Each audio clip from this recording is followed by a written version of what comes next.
শিক্ষাই জাতির মেরুদণ্ড, কিন্তু শিক্ষক জাতির বোঝা। এই হচ্ছে আমাদের বাংলাদেশ। আসসালামু আলাইকুম, আমি জুবাইদুল হক, ভারপ্রাপ্ত অধ্যক্ষ, চকরিয়া আবাসিক মহিলা কলেজ। প্রিয় দর্শক, আজকে আপনাদের সম্মুখে একটা অত্যন্ত ভাঙা হৃদয় নিয়ে, ভাঙা মন নিয়ে আপনাদের সামনে এসেছি কিছু কথা শেয়ার করার জন্য। আমরা শিক্ষকতা করি, আমরা অপরের ছেলে মেয়েদেরকে মানুষ করি। এই শিক্ষকতা সবার জন্য, সকল ছাত্রছাত্রীদের জন্য ছোটোকালে তাদের জীবনের একটা অ্যাম্বিশন থাকে, তাদের জীবনের একটা আশা থাকে, ইচ্ছে থাকে, আমি শিক্ষক হব। কারণ কি, শিক্ষকতা এটা একটা সম্মানের পেশা। শিক্ষকদের ছেলেমেয়েরা মানুষ হয়, শিক্ষকরা সবসময় ভালো থাকে, মানুষ তাদেরকে সম্মান করে। কিন্তু এই ইচ্ছে থেকেই আমি নিজেও শিক্ষকতা পেশায় এসেছি। আমার আব্বা মরহুম আলহাজ হজরত মৌলানা মুসলেম আহমদ সাহেব, উনি একজন শিক্ষক ছিলেন। তো ওনার আদর্শে, ওনার পেশাকে ধারণ করার জন্য আমি শিক্ষকতায় এসেছি। কিন্তু শিক্ষকতায় এসে নিজেকে ভিলিয়ে দিয়ে শিক্ষকতা করেছি। শিক্ষা জীবন এক প্রকার শেষের দিকে। এই শিক্ষকতা আসার আগে কিন্তু বিভিন্ন কাজ আমি করেছি। আমি বিদেশে গিয়েছিলাম, আমি লেখাপড়া করেছি, হয়তো অন্য জবও যেতে পারতাম, কিন্তু জীবনের একটা লক্ষ্য ছিল, একটা উদ্দেশ্য ছিল, একদিন আমার বাবার মতো শিক্ষক হব। এই শিক্ষক হতে গিয়ে এই পেশায় অন্য কোনো ইন্টারভিউ পর্যন্ত জীবনে দিই নেই। তো শিক্ষকতা করতেছি, শিক্ষক পেশায় এসেছি। শিক্ষকতা, এই যে শিক্ষক জীবন, এটা এক প্রকার শেষের পথে। এখন 50 বছর বয়স, অর্থাৎ আর 9 বছর শিক্ষকতা করতে পারবো। কিন্তু আমার এই শিক্ষকতা জীবন আমি দেখেছি, শিক্ষকরা মানুষের দ্বারস্থ সবসময় আর্থিকভাবে। আমার ছোটোকাল থেকে দেখেছি যে স্কুলের শিক্ষকরা তাদের চেক বই, মাসিক বেতনের যে চেক বই, এটা সবসময় মহাজনের কাছে ঋণের জন্য বন্ধক রাখে। আমি শিক্ষকতা পেশায় দেখেছি যে শিক্ষকরা সবসময় লোনের উপর থাকে। আমাদের এখন বর্তমানে ব্যাংক বেতনের উপর একটা লোন দেয়। আমার মনে হয় 80% এমপিভুক্ত শিক্ষক তাদের এই বেতন মর্টগেজ রেখে, সরকারি বেতন মর্টগেজ রেখে তারা ঋণ নিয়ে নিছে।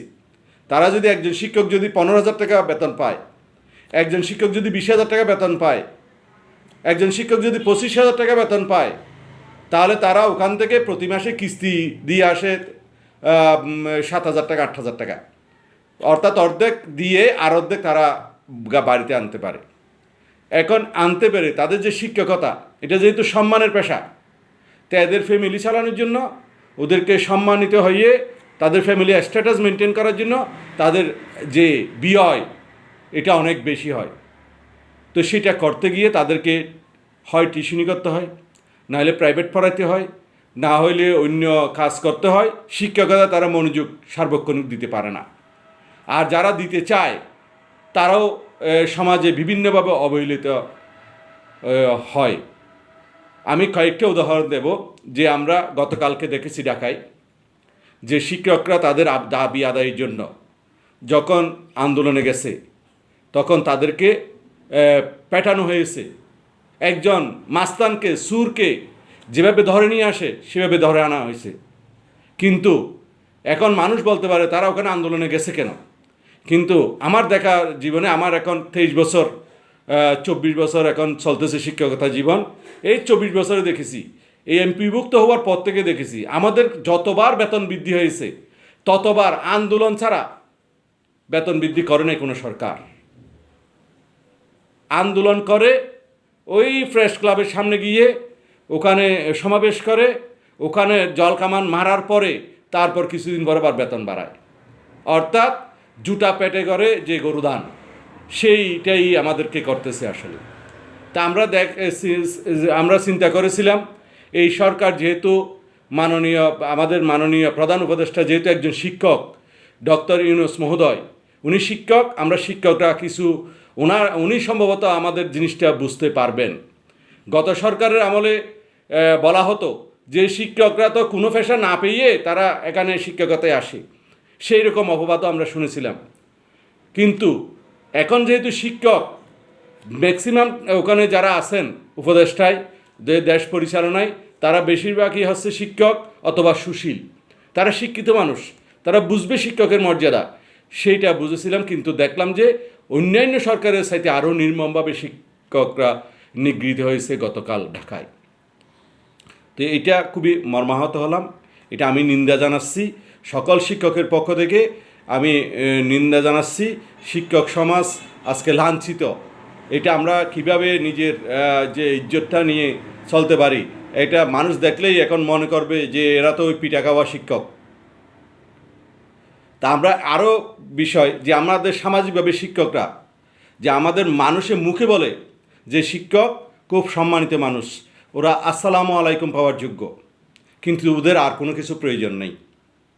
আমরা দেখি আমাদেরকে ইজ্জত করে একটা অভিজ্ঞতার কথা, আমাদেরকে অনেক অভিভাবক, অনেক মেয়েরা বিয়ের দাওয়াত দেয়। এই বিয়ের দাওয়াতে যখন যাই তখন অনেকে সমাদর করে। কীভাবে সমাদর করে? স্যার আসেন, বসেন। কিন্তু আমি যাওয়ার পরে যখন আমাকে বসার পরে এর পরপরই যখন আমাকে বসতে দিবে, সেই মুহূর্তে যদি গ্রামের একজন মেম্বার পায়, একজন চেয়ারম্যান পায়, একজন এলাকার নেতা পায়, তারা আর শিক্ষক আর কাছে থাকে না। ওনাকে নিয়ে এত ব্যস্ত হয়ে যায়, শিক্ষক কোথায় হারিয়ে যায়। আমরা হইলাম সেই রকম শিক্ষক। আমরা সেইটাই হচ্ছে শিক্ষার মেরুদণ্ড আমরা বলি।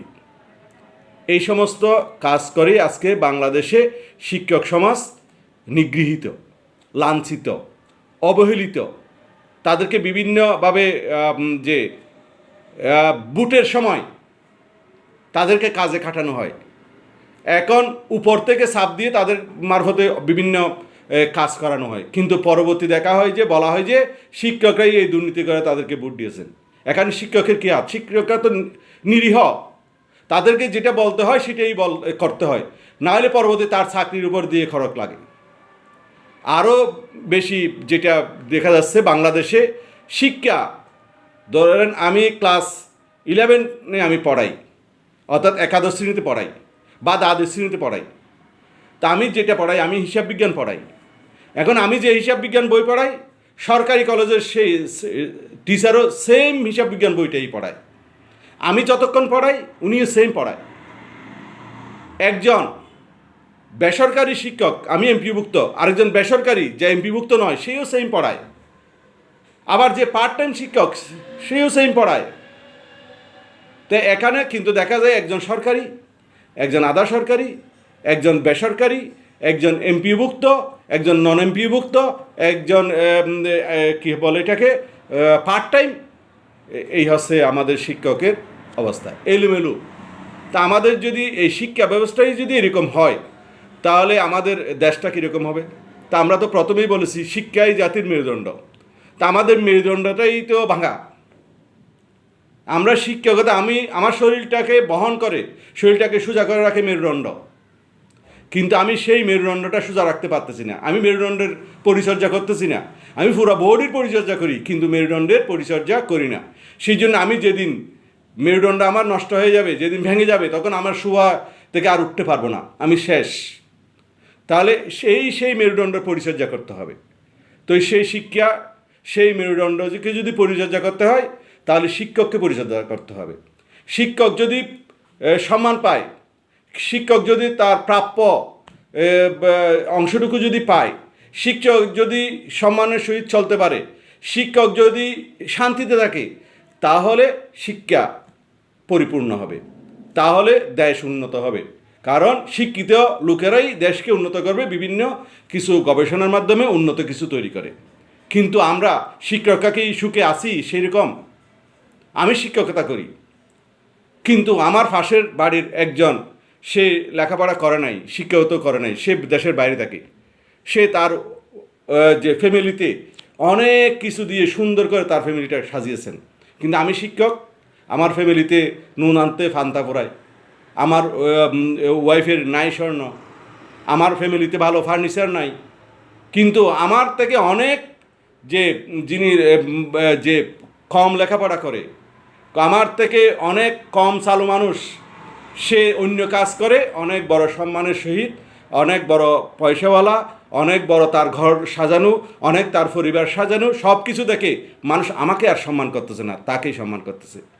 তো এই সম্মান ফিরিয়ে আনার জন্য শিক্ষকরা গেছেন ঢাকায়, আর তাদেরকে অপমানিত হয়ে তাদেরকে পুলিশের জল কামান, পুলিশের যে গ্রেনেড, সেগুলো তারা খেয়ে ওখানে দৌড়াদৌড়ি করতেছে, সুর দরের মতো করে তাদেরকে ধরে আনতেছে। তা আমরা এটার অবসান চাই। আমরা প্রিয় দেশবাসীর কাছে আমরা শিক্ষকরা আকুল আবেদন, আপনারা শিক্ষকের মর্যাদা দিন।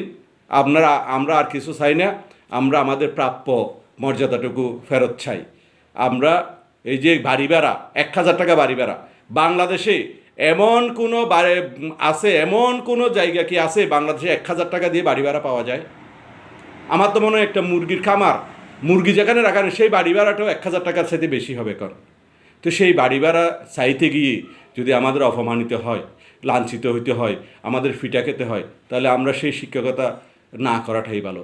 আমাদের শিক্ষকদের সবাইকে বাদ দিয়ে দেন, শিক্ষা প্রতিষ্ঠান বন্ধ করে দেন।